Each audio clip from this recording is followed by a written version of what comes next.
just you get to choose. Right? Like here's the scenario. The environment gives us something which can be perceived as negative, can be perceived as not working, can be perceived as problematic. The world's ending. But we get to choose to see it like that, or we get to choose to see it as an opportunity. So clearly that it's my responsibility now to do that for other people. If I have information and, other people's success is my success and vice versa. Because you know what? Like, the challenges or the roadblocks are the journey themselves. There's no big things. It's all little things compounding on top of each other.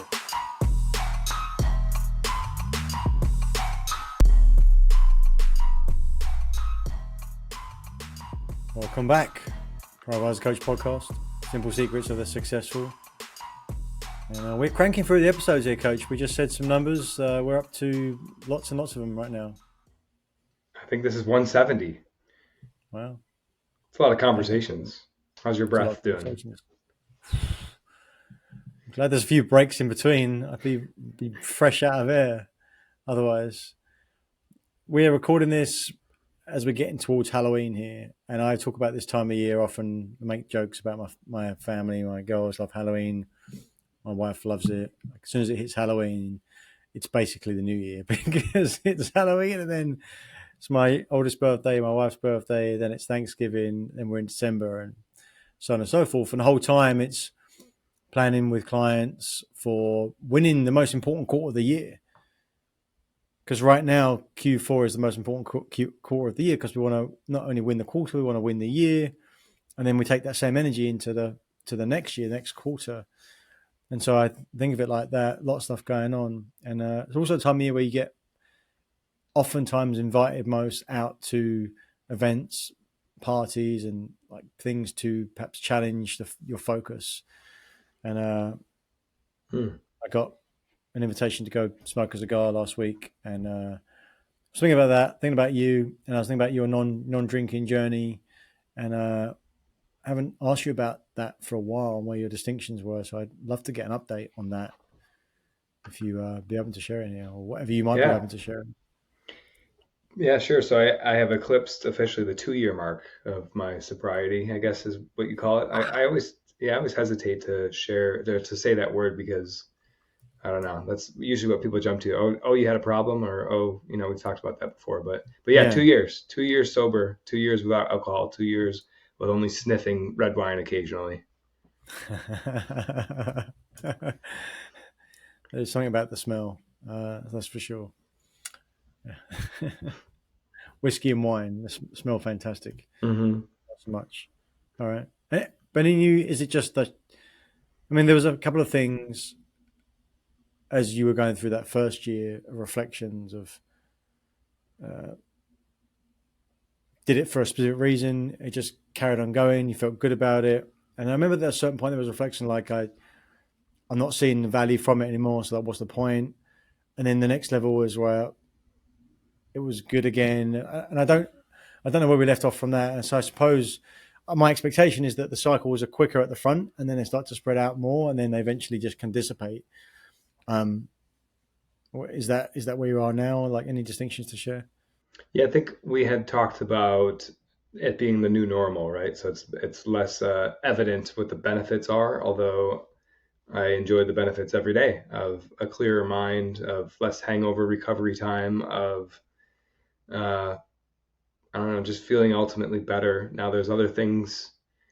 Now that that's become the normal, I'm paying more attention to diet and exercise because I feel like it's been optimized already, the no drinking thing, right? It can't get any more optimized than not drinking.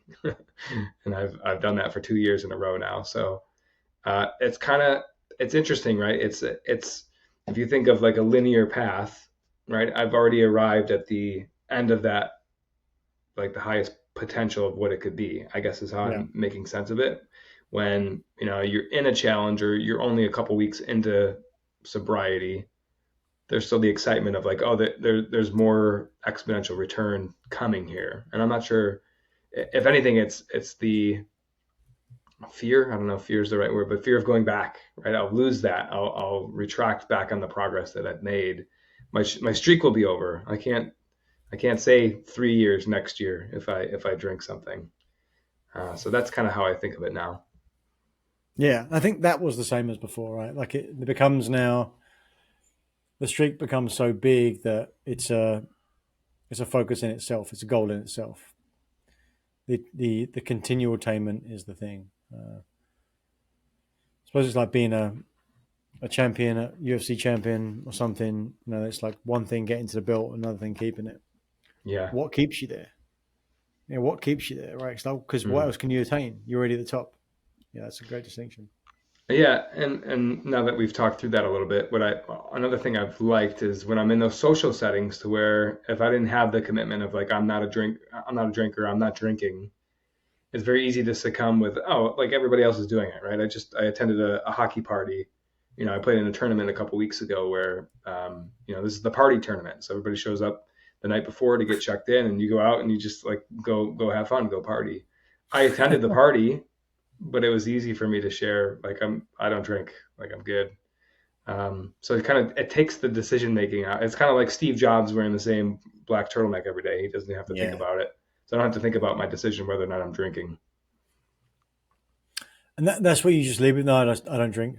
That's it. That's you just tell it as is. Sometimes I say I'm not drinking right now, depending on the conversation. But Yeah, yeah, usually I say I don't drink or I'm not a drinker. yeah. That's often what I'll say. I went to go meet a client last week for. He invited me to his client appreciation event, which was very nice. Privileged to go to that, and it was at a brewery. And I got there, and they got like 100 different beers.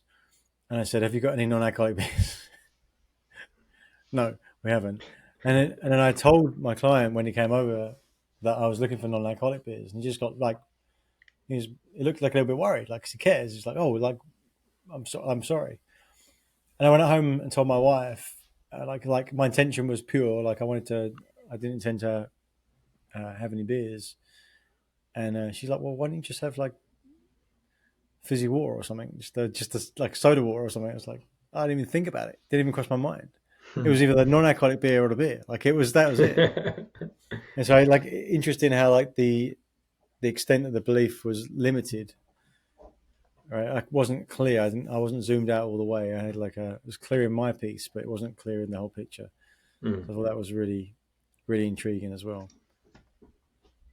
But maybe it's like a 3D picture, right? So if you've reached the highest level of what you can attain through that sobriety, or however you might call it, it's not like it now becomes not useful because, like you said, you can experience it every day, but becomes something you can build on top, right? And so you can Mm. build a different shape if you want, if you will, like follow the analogy. Like think about stairs, right? Like just 2D stairs. It's a 3D stairs, right? So you're up to a certain level and you can build across it because you've already got that foundation. Like going to that party tournament and going, I don't drink, and then probably running rings around everyone playing game because of that as well, Yeah. right? Must have been that. Some people play hockey better hungover somehow. So All right. I remember back in the football days in England, football on a Saturday morning. People play Saturday morning football, and then people go out drinking the night before. And every time we went in for a tackle, with like people stink of booze, and people like throwing up on the side of the pitch and stuff. yeah. It's not cool. It's not cool. But yeah, being able to build more on top of what the shape that I have already, that Yeah. resonates. Yeah. Yeah, I think in terms of like clarity of mind, I think so. Like I wonder how much is sacrificed, right, by that rough morning where I'm hungover, I want to recover, all I want to do is sleep and sleep in, versus having that same morning clear and coming up with an idea that I continue to work on and you know, give legs to in future weeks, right? Like how much is sacrificed during that time. Yeah, it's a lot because we know we're always making trades, right? And I spent a lot of time talking about setting my weeks better, so I have more time, not just using the time for delivery type things because I can't actually plan and do anything. And and this week, right? Because life still happens. I mentioned to you that I was going with Christy, my wife, to go watch John Mayer last night. I guess I Oh didn't say yeah. it right because you didn't know who it was when I said it the first time. And I don't know who he was. He never made it to England, but it's funny because we were sitting at like the Spectrum Centre in Charlotte here, and I guess it's like 20,000 people in there or something. And I was wondering, am I the only person here that doesn't know this song? Am I the only person that doesn't know who this man is? But anyway, it's great connection time.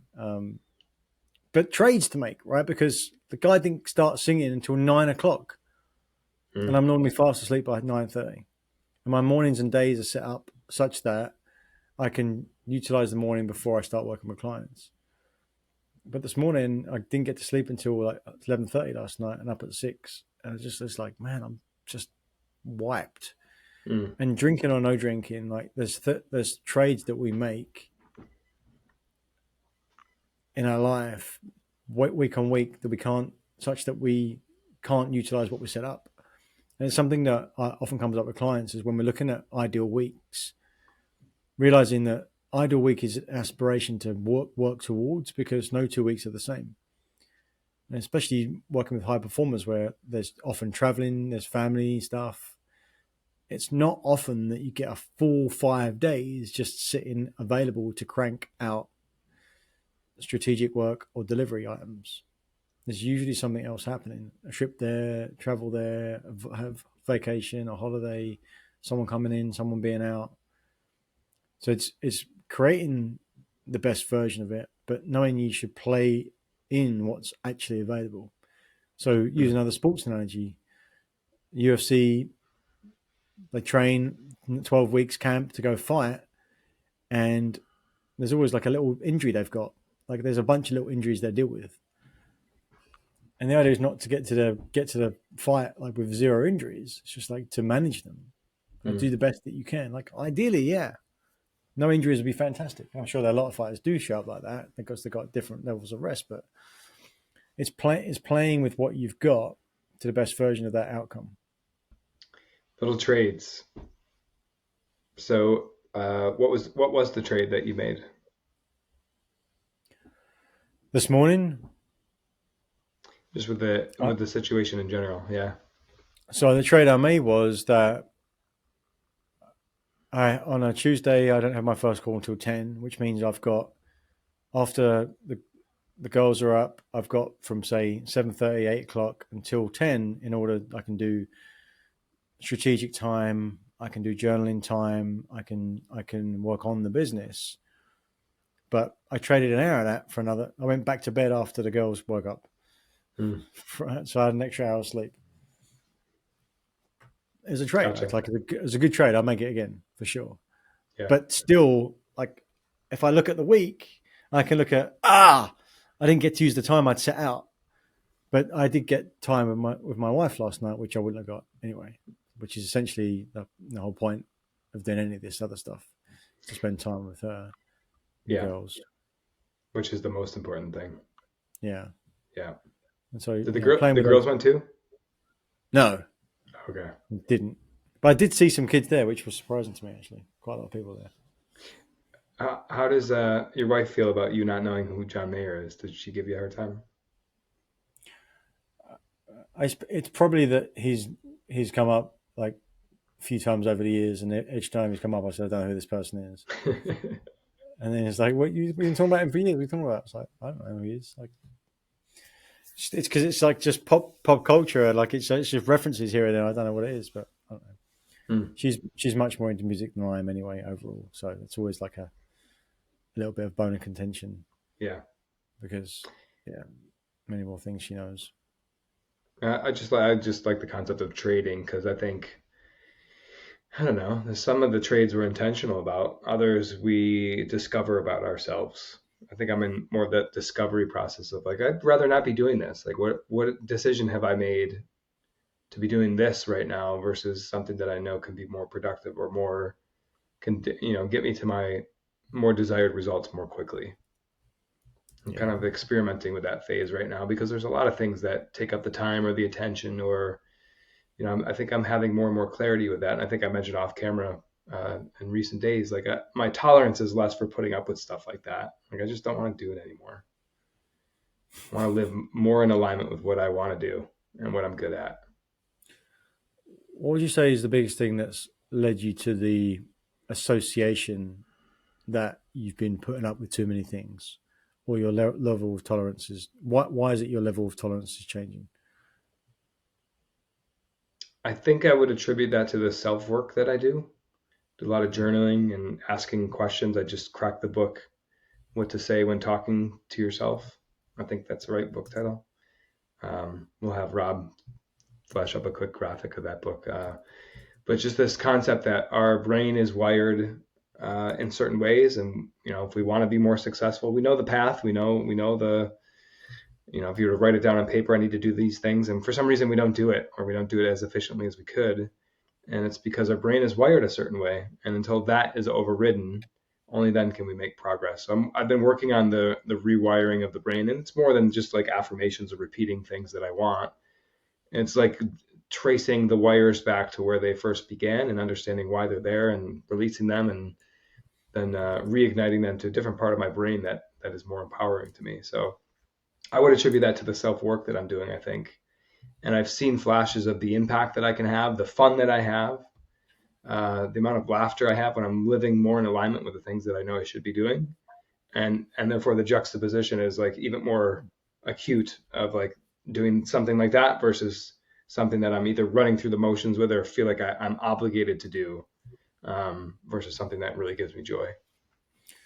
Yeah, it's the difference between doing something, knowing that it's not lighting you up, but also knowing that you'd have no idea what you'd replace it with. Right? Right. But if you create more pain around either side of that, you're going to have. I think you're talking about contrast, right? You have more contrast, therefore you got more leverage. It's like if Mm. things are close together, you're like, I don't want that, but I don't really know what that is. It doesn't feel much different because they're pretty close together. But if you pull them apart, you've now got a leverage.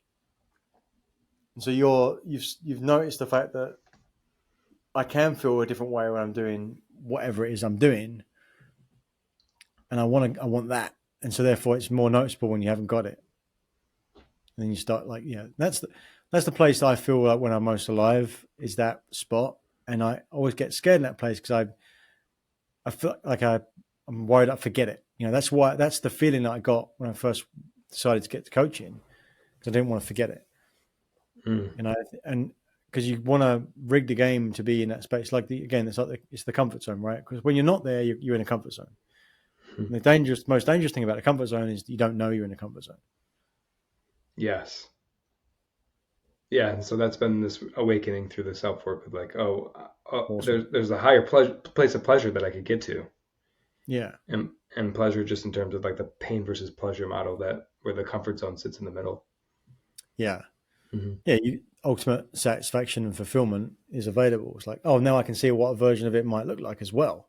Right. Now, yeah, let's get on after it. Let's get on after it. Yeah, that's super cool. And then when you do that, then you get more certain about what you're doing, and then the irony is because of that, then it becomes more valuable. It's self fulfilling Mm. to other people, right? More certainty. You see how coach? Were you in the huddle yesterday? I was not. Would have been. It was so cool to see how Coach Alicia showed up. Mm. Just fantastic. Like she's just been on a great journey lately, and just showed up with 10x levels of certainty in her Mm. delivery Yeah. because she's got clarity about what she wants and who she is. She stepped Mm. into it, and then she does it with more certainty, and so therefore everyone can see that and feel it and values it even higher, and then that propels to that next one and the next one, the next one, the next one. And she's just a great example. Great example of how to follow, get clear about what you want, create the specificity of who you want to work with, go out and get it. Yeah, Yeah. self-fulfilling. Yeah. I've spoken with her quite a bit about that journey because I feel like mine was lagging a few months behind hers like we almost went through the same process with like having to kind of unattach from things, let them fizzle out a little bit. It didn't feel very great. But what that did was create the space for this new creative energy to come through, start answering more direct, intentional questions, and then get tighter and tighter on the value that we offer. And in alignment with like who we are or who I am as a person and what comes natural to me. Not that I wasn't doing it before, or there was imposter syndrome, but it was more like I didn't know what I didn't know. And now that I became aware of these things, that it could be better, that I could elevate, that I could live more in alignment. It's like, oh, how good can we get this? And it's just coming out of that phase. And it's good to see she's probably fast forwarded a handful of months from where I am. But yeah, and I've seen her in that state of like just utter certainty. I went to a networking event where she was a presenter about a month ago, and she just crushed it. So it's cool to see her in that state. Yeah. Yeah, that's it. And that's what it is, though. It's a state. Yeah. That's what it is. But it's very cool. It's very cool. So shout out to Coach Alicia. So that's what my takeaways for today, then, Coach. Like actionable things here. We run the gauntlet of trading. There's always a trade off. It's just in differences. Are we intentional or not? And, I might call it a sacrifice. You lose something to gain something, but it's much more useful, I think, to think of it like a trade. It's not I've got to lose something. I have to lose something to get something else. I'm being blackmailed to do it. It's like kind of feels like that. Whereas a trade is just like it's just intentional. Like if I don't do this, then I get this. Or if I want that, it means it cost me that. And that's what life is, just a handful of trades all the time. Because if you're just by definition, if I'm doing something, I can't be doing something else. And it shows the more specific you get in what you're going after, the more pointed and leveraged trades you can make. And Coach Leach is a great example of that right now. So good stuff. Yeah, that's my takeaway. That last part there about the leverage, I wrote down more contrast equals more leverage. I don't know if I would have had a reference point. I think I would have understood what that meant, but now that I'm living it, makes an even greater impact for me. Seeing the contrast between what I was doing before and what I'm capable of and what I can get to is very exciting. That's where the motivation's coming from, and the decrease in tolerance level for it continuing. So I appreciate that. It's a beautiful thing, Coach. Go forth. Have a great day. Take care. All right. Take care. We're out. Thank you for watching another episode of Truth Seekers. We appreciate your interaction. So please comment, like, subscribe to YouTube, Apple Podcasts, or Spotify, wherever you get your podcasts. And if you want more, check out some of our links. Links to our masterclass, The Achiever's Mindset, and come join our LinkedIn group. And what do you want to see more of? Remember, we're here to share the simple secrets of successful. So help us do that. What do you want to see? What do you want to see more of? Thanks, and see you again next time.